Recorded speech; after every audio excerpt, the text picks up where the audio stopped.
আমি যদি বাংলাদেশ থাকতাম, তাকে যদি সামনে পাইতাম, তাহলে তার কথা অনুযায়ী শাস্তি দিতাম। আপনারা কি শাস্তি দিতেন হয়তো আমি জানি না, কারণ আমার আল্লাহ তাআলা, যেই আল্লাহ আমাকে সৃষ্টি করেছেন, সেই আল্লাহ তাআলাকে নিয়ে সে কটূক্তি কথা বলেছে।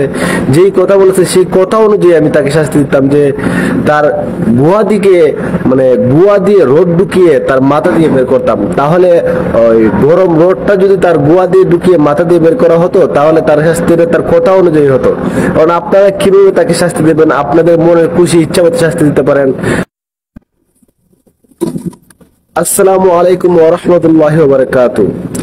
আমরা সোশ্যাল মিডিয়ার মাধ্যমে অনেক কিছু জানতে পারি। গত কয়েকদিন ধরে একটা ঘটনা বিরল ভাইরাল হচ্ছে, যেটা হচ্ছে আমার আল্লাহ তাআলা, রাসূল সাল্লাল্লাহু আলাইহি সাল্লাম এবং আল্লাহ তাআলার কালাম নিয়ে আবুল নামের একটা ফাউল সরকার শিল্পী, সে আল্লাহ তাআলাকে নিয়ে কটূক্তি করে কথা বলেছে।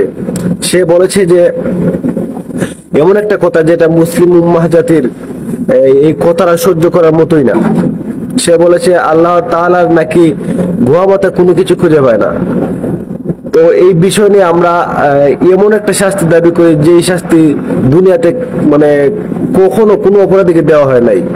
আর আমার পক্ষ থেকে, আমি যদি বাংলাদেশ থাকতাম, তাকে যদি সামনে পাইতাম, তাহলে তার কথা অনুযায়ী শাস্তি দিতাম। আপনারা কি শাস্তি দিতেন হয়তো আমি জানি না, কারণ আমার আল্লাহ তাআলা, যেই আল্লাহ আমাকে সৃষ্টি করেছেন, সেই আল্লাহ তাআলাকে নিয়ে সে কটূক্তি কথা বলেছে। যেই কথা বলেছে সেই কথা অনুযায়ী আমি তাকে শাস্তি দিতাম, যে তার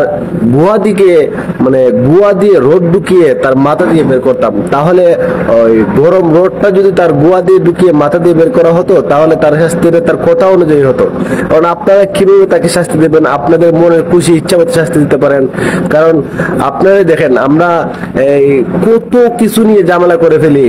আমাদের বাইকে একটা গালি দিছে, আমাদের ছেলেকে গালি দিছে, আমাদের স্ত্রী, আমাদের ফ্যামিলিকে নিয়ে গালি দিছে, আমরা ঝগড়া করে, মারামারি করে, মারদাঙ্গা করে কেটে ফেলে দিই। অথচ আমার আল্লাহ, আমার রাসূলকে নিয়ে এত বড় কথা বললো, আমরা সহ্য করে চুপ থাকতে পারি না। অনেকে দেখেছি সোশ্যাল মিডিয়ার মাধ্যমে মানিকগঞ্জে গিয়ে অনেক বাউল শিল্পী ফাউল এইগুলোকে মারতেছে। এইগুলো হলো ইসলামের শক্তি পাই।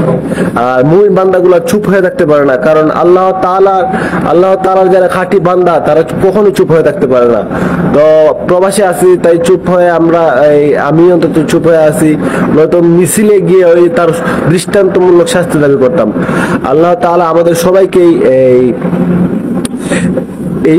এই অপরাধীকে শাস্তি দেওয়ার তৌফিক দান করুক। আর এই যে আশেপাশে আসি বাউল নামের ফাউল, এরকম বাউল নামের ফাউলকে ফেলেই আমরা জানি তাদেরকে দৃষ্টান্তমূলক শাস্তি দিয়ে বুঝিয়ে দেই, এইরকম কাজ বা এরকম কথা যেন আর কোনোদিন কোনো জীবনে কেউ না বলতে পারে। তো সবাই আমরা এইরকম বাউল নামে ফাউলের শাস্তি দাবি করে আল্লাহ তাআলার কাছে আমরা সবাই হেদায়েত চাই। আল্লাহ তাআলা যেন সবাইকেই হেদায়েত দান করুন। সবাই বলি আমিন। আর এই ফাউলকে যেখানেই পাবো আমরা, সেখানেই তার কথা অনুযায়ী গরম রোদ ঢুকিয়ে গুয়া দিয়ে তার মাথা দিয়ে বের করবো। আর এই কথা বলার জন্য আমরা যারা যারা এই কথাগুলো শুনছি, আল্লাহ তাআলা নিয়ে কটূক্তি করেছে, মন থেকে নাউজুবিল্লাহ বলে যেতে এরকম কথা কারো মনেও চিন্তাও না আসে। এরকম কথা কারো মুখে জীবনে না আসে। আল্লাহ তাআলা আমাদের সবাইকে হেদায়েত করুক। আমিন।